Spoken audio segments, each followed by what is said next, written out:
என்னை கேட்பாங்க, பாரதிக்கு டிசம்பர் 11 தான் பிறந்த நாள். இல்லை, உலகில் வாழ்கிற உலகெங்கும் பரவி வாழ்கிற தமிழ் மக்கள் ஒவ்வொரு நாளும் தன் நாவில் இருந்து நாவையசைத்து பேசுகிற தமிழ் பேசுகிற ஒவ்வொரு நாளிலும் பாரதி பிறந்து கொண்டேதான் இருப்பான், பாரதி இருந்து கொண்டேதான் இருப்பான். பாரதிக்கு இறப்பில்லை. காரணம், என் உயிர் தமிழ் இருக்கும் வரை பாரதி இருப்பான். அவனுக்கு இறப்பில்லை.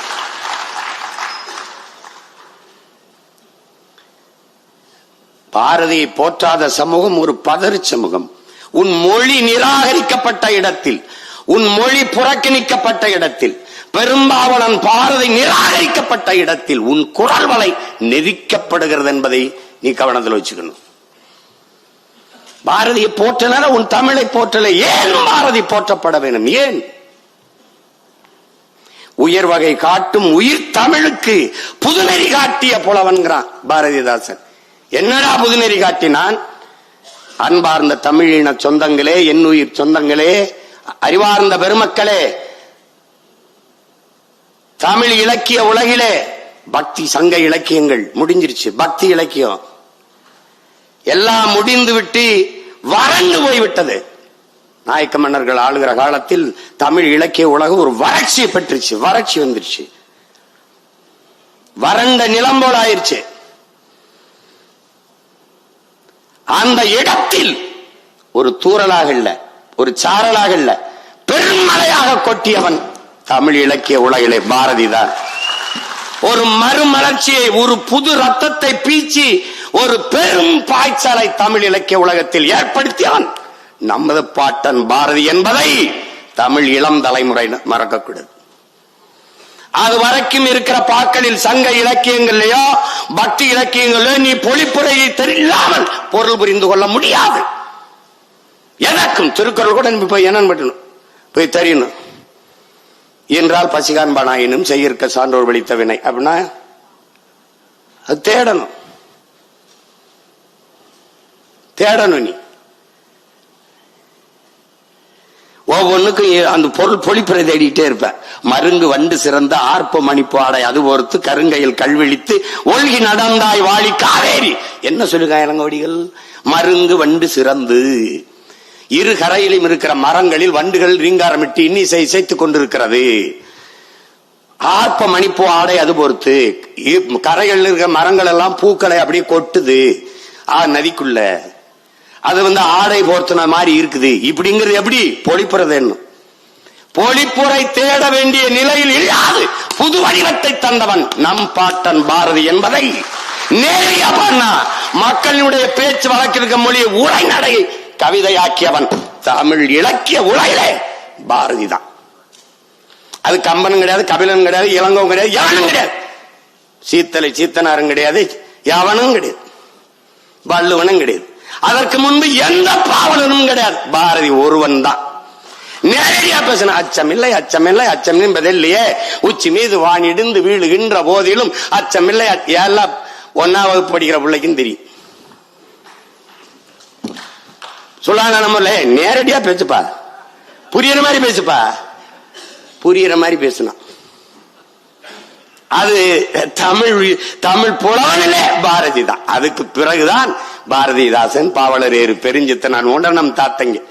ஆனால் தாய் பாவலன் நம் பாட்டன் பாரதி என்பதை மறந்து விடக்கூடாது.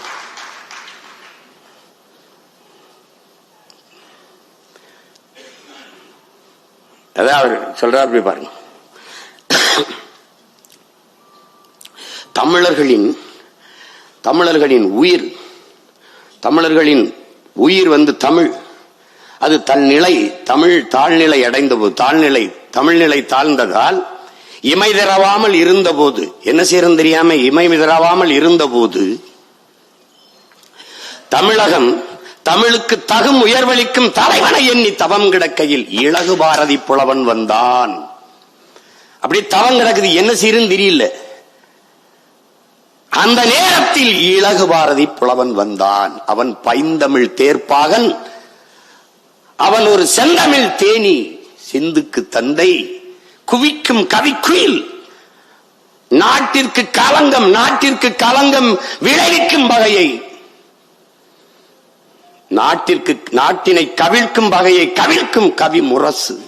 நீடு துயில் நீக்க பாடி வந்த நிலா. காடு கமலும் கற்பூர சொற்கோ. கற்பனை ஊற்றாம் கவிதையின் புதையல். திறம்பாட வந்த மறவன் புதிய அறம்பாட வந்த அறிஞன். நாட்டில் படரும் சாதி படைக்கு மருந்து. நாட்டில் படரும் சாதி படைக்கு மருந்து மண்டும் மதங்கள் அண்ணா நெருப்பு அவன்.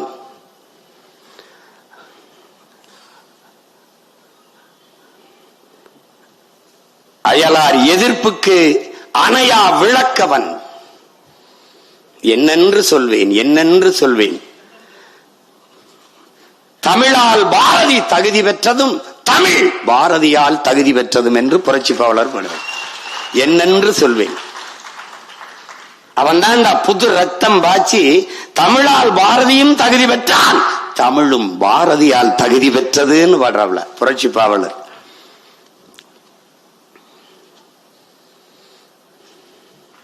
களை மண்டி கிடந்த கனித்தமிழ் மொழியில் களை நீக்கி வடித்த கவிஞன் பாரதி.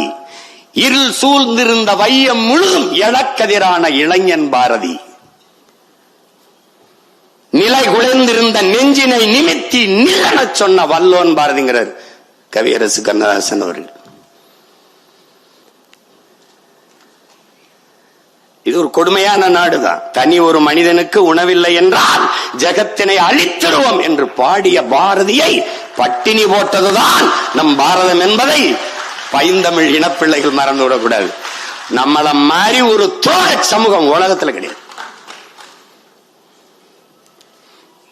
நான் பாட்டன் பாரதின்னு சோரட்டி அடிச்சங்க. பாட்டன் பாரதி சீமானுக்கு பாரதி பாட்டன் ஆயிட்டாருன்னாப்ல எல்லாரும் கேள்வி பண்ணா. தமிழை சனியன்னு சொன்னவன் எனக்கு தந்தையா இருக்கும் போது தமிழை இனிமை என்று பாடியன் பாரதி பாட்டனா இருக்கக்கூடாது கதை முடிஞ்சு.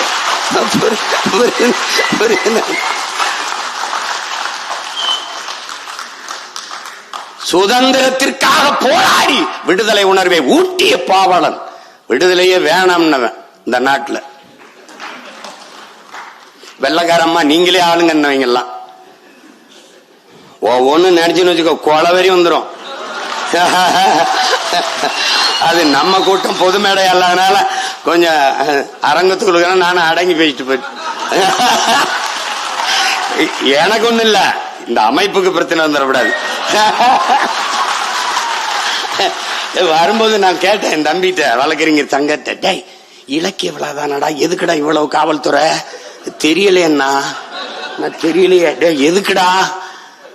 அப்ப நான் சும்மா பல்லாயிரக்கணக்கில் நாங்க கூடும்போது கூட யாரும் வரமாட்டாங்க. பாரதி அது சீமா பேசுறான்னு கூட்டிட்டாங்க. அது கூப்பிடும்போது ஒரு 40 நிமிஷத்துல எங்க கடல் அள்ளி கரையில 40 நிமிஷத்துல ஊத்துனா எப்படிங்க ஊத்த முடியும்? பாரதி 40 நிமிஷம் 30 நிமிஷத்துல பேசுற ஆளாங்க. அப்படி இருந்தாலும் முடிஞ்ச வரைக்கும் பேசுறேன். இவன் மிச்சத்தை இன்னொரு நாள் பேசுறேன். பாரதி நீங்க பாருங்களேன், இவங்க என்ன கற்பிக்கிறாங்க நமக்கு. ஐயா ஈவேரா, மதிப்பிற்குரிய ஐயா ஈவேரா வந்த பிறகுதான் இங்க பெண்ணியம் போற்றப்பட்டதுங்கிறாங்க.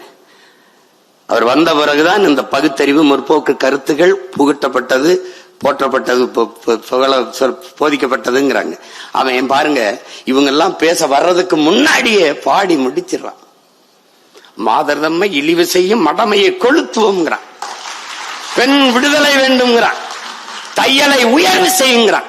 எல்லாம் கற்பு நிலை என்று சொல்ல வந்தார். இரு கட்சிக்கும் அக்தி பொதுவில் வைப்போம், இரு கட்சிக்கும் அக்தை பொதுவில் வச்சிருவோம்.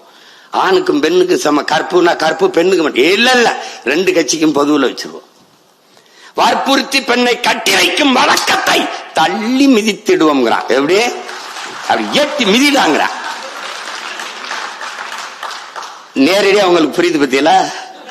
அதுதான் பாரதி, அதுதான் பாரதி. பட்டங்கள் ஆள்வதும் சட்டங்கள் செய்வதும் பாயினில் பெண்கள் நடத்த வந்தோம். 8 அறிவினில் ஆணுக்கு இங்கே பெண், இலைப்பிள்ளை காணன்னு கும்மியடின்ட்டான். நேரடியா சொல்றேன், ஏய் ஆம்பளை எங்க கோட்பாடு என்ன தெரியுமில, ஆணுக்கு பெண் சமம் அல்ல, ஆணும் பெண்ணும் சமம். அதான் எங்க கோட்பாடு. அதான் பாரதி சொல்றான், சமமாயிடா சமமாயிடா சமமாவிடாங்க. இது இவங்க வந்துதான் பண்ண மாதிரி பேச்சு பாப்பல. தமிழ் சனியன் விட்டு ஒளி, யாமறிந்த மொழிகளிலே தமிழ் மொழி போல் இனிதானது எங்கும் காரணம்.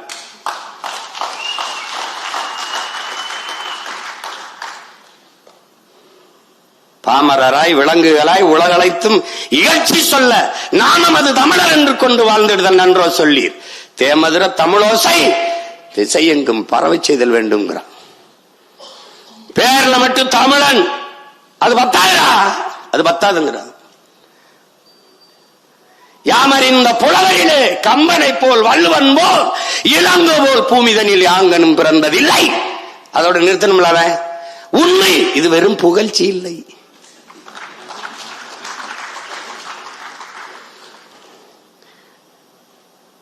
இங்க புகழ்ந்துகிட்டு தர்றாங்க, அந்த மாதிரி நினைச்சிடக்கூடாதுன்ட்டு வாழும் சேகுவேரா அந்த மாதிரி கதையாயிடக்கூடாது, வாழும் அது மாதிரி ஆயிடக்கூடாதுன்ட்டு உண்மைடா வெறும் புகழ்ச்சி இல்லைங்கிற. அது என்னங்க அவர் அப்படி முதல்ல கம்பனை போல் வள்ளுவன் போல் இளங்கோவை போல் அப்படி எப்படிங்க? முதல்ல வள்ளுவரை தானங்க பாடி இருக்கணும். ஆனால் கம்பன் ஒரு தட்டு, கவித்தராசில இளங்கோ ஒரு தட்டு. நடுநாயகமாக இருக்கிற அந்த முள்ளாக வள்ளுவனை நிறுத்தி பாடுறான். கம்பனை போல் வள்ளுவன் போல் இளங்கோ போல் பூமிதனில் யாங்கனுமே பிறந்ததில்லை. அதுதான் சொல்ல, அதுதான் உச்சம், அதுதான் உண்மை. வெறும் புகழ்ச்சி இல்ல. டேய் நான் பொய்க்கு புழுகலடா, பெருமைக்கு பேசுறடா, உண்மையை சொல்றேன்டாங்க. தமிழ் காட்டு மிராண்டி மொழி, தமிழ் காட்டு மிராண்டி மொழி. ஐயா ஈவேரா அப்படின்னா தமிழை பேசியவன் யார்? காட்டு மிராண்டி. யார் காட்டு மிராண்டி? இவர் காட்டு மிராண்டி, நான் காட்டு மிராண்டி, நீங்கெல்லாம் காட்டு மிராண்டி. விளங்கிடுச்சா? காட்டு மிராண்டி மொழி, காட்டு மிராண்டி நீ, நான் காட்டு மிராண்டி வாழ்கிற நாடு.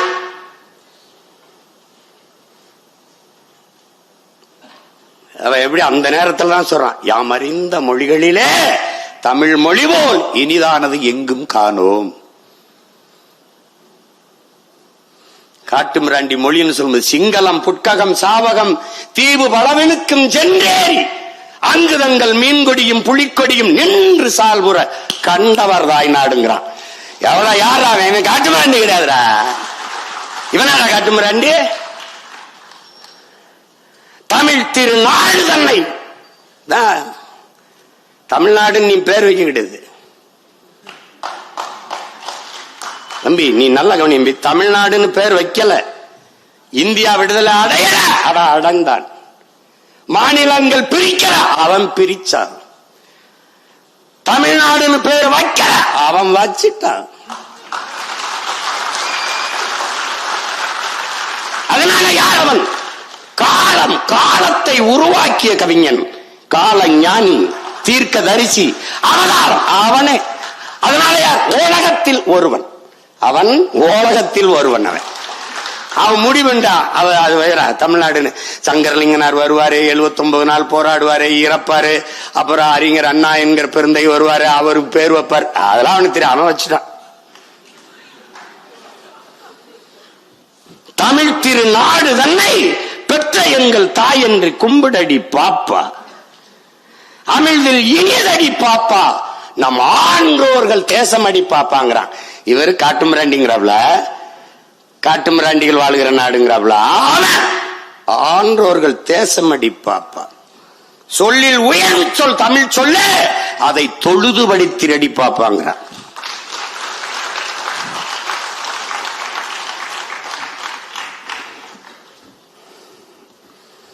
தமிழை பாடிட்டான், மாநிலங்களை பாடிட்டான். செல்வம் நிறைந்த இந்துஸ்தானம் தினம் புகழ்ந்து பாடடி பாப்பாங்கிறான். செல்வம் நிறைந்த இந்துஸ்தானம், அதான் ஒரு தரப்புல. முதல்ல நான் அம்மாவுக்கு மகன், அப்புறம் அத்தைக்கு மருமகன். நான் முதலில் தமிழன், மொழியால், இனத்தால், நிலத்தால், நாட்டால், இனத்தால் நான் தமிழன். ஆனால் இந்திய நாட்டின் குடிமகன்,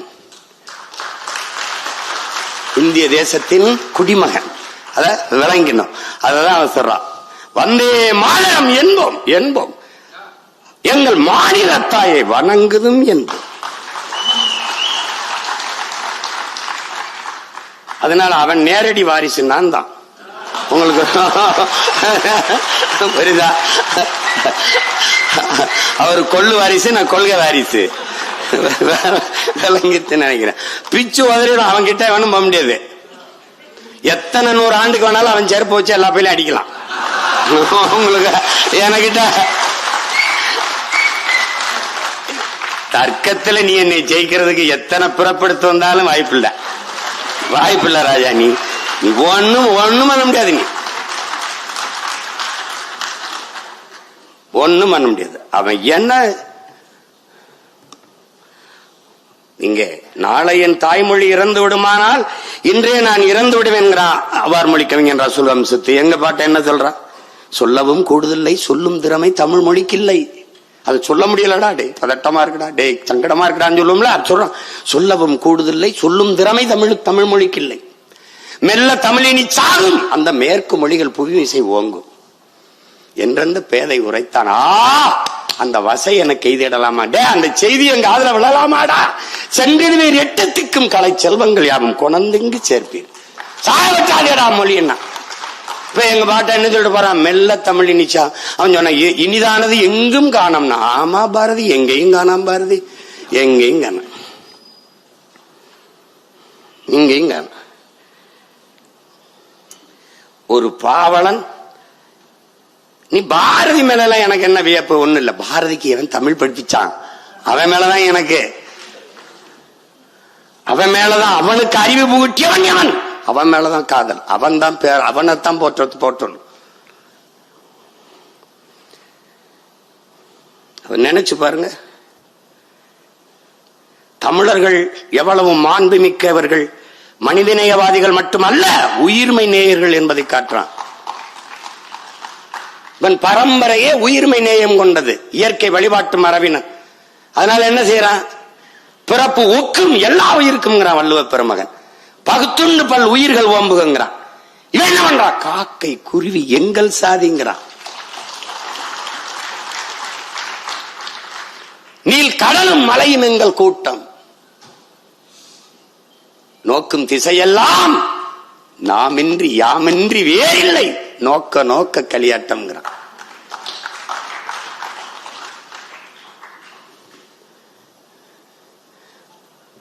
உயிர்மை நேயத்தை போற்றான்.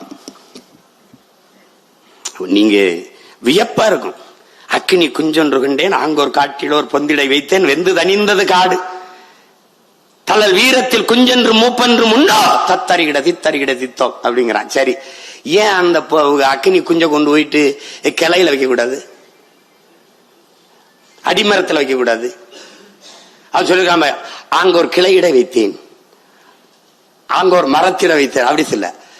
வேறிடை வைத்தேன் சொல்லல, அங்க ஒரு பொந்திடை வைத்தேன்கிறான். பொந்து எப்ப வரும்? பட்டு இத்து உத்து போய் விழலாமான்னு இருக்கிற பழமையான மரத்தில் தான் பொந்து விழும். அங்க கொண்டு வச்சண்டா நெருப்பைன்னு.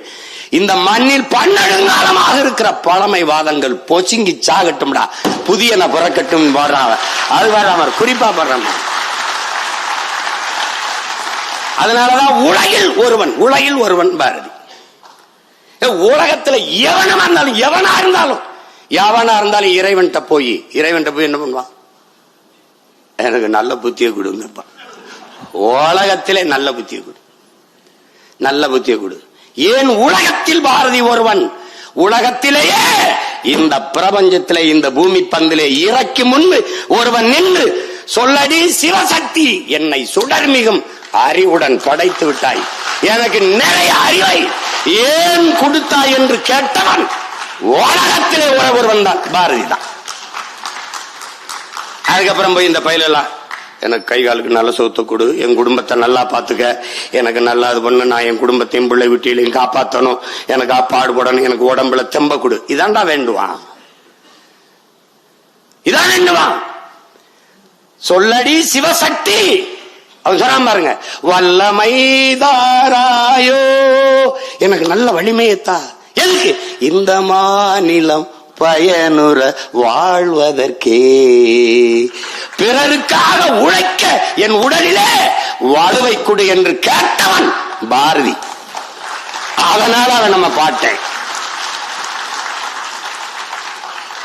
மார்க்ஸ் சொல்றான்லடா, தானும் தன் குடும்பமும் வாழ வேண்டும் என்று உழைக்க தொடங்குகிறவன் மனிதனாகிறான்.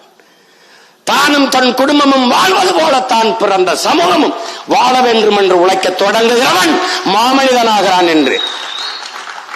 அப்படி தன் சமூகத்திற்காக உழைக்க எனக்கு உடலிலே வலுவைத்தார். அதோட விடுறானா பாரு, நீ எல்லாம் எதுக்குடா பூமிக்கு பாரமா வாழ்ந்துகிட்டு இருக்க, போய் சேவண்டிதான் சொல்லுவோம்ல, அப்படி ஒரு நிலைமை எனக்கு தந்துருவியா? சொல்லடி சிவசக்தி, நீல சுமையன வாழ்கிடா புரிவியோங்கிறான். நிலத்துக்கு சுமையா வாழ்ந்துட்டு செத்து போயிருவானா? இந்த மாநிலம் பயனுற வாழணும், அதுக்கு எனக்கு வழிதாங்கிறான்.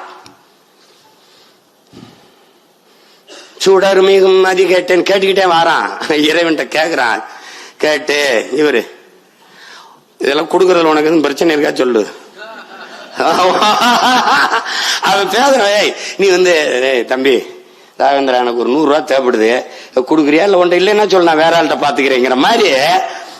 ஏய், இதெல்லாம் இதை தருவதில் உனக்கு அருள்றதுல உனக்கு எதுவும் பிரச்சனை இருக்கா? தடையும் உள்ளதாங்கிறான். உனக்கு தான் பிரச்சனை இருக்கான்னு கடவுளை மிரட்டியா, ஏய் கொடுக்குறியா இல்ல வேற ஏதாவது பிரச்சனை இப்படி கேட்க. நீ அவனை பாத்தீன்னு வச்சுக்க, டே இவன் எப்படா நம்ம கூட்டத்துல சேர்ந்தான்னு இருக்கும். இவங்களோட முடியாம தான் போயிட்டாப்ல. இவங்கள ஒண்ணு இன்னும் ஒரு 10 வருஷம் இருந்து பாடி இருந்தா என்ன? இதேதான், அப்பவும் படிக்க ஆள் இருந்திருக்காது, அது வேற. இப்ப இருந்தது மட்டும் படிச்சுட்டானா என்ன? ஒண்ணும் கிடையாது. அவனை நினைச்சா நம்மள அவனே பாவம்னா நம்ம ஏமாத்திரம் பாருங்க, கொடுமையா.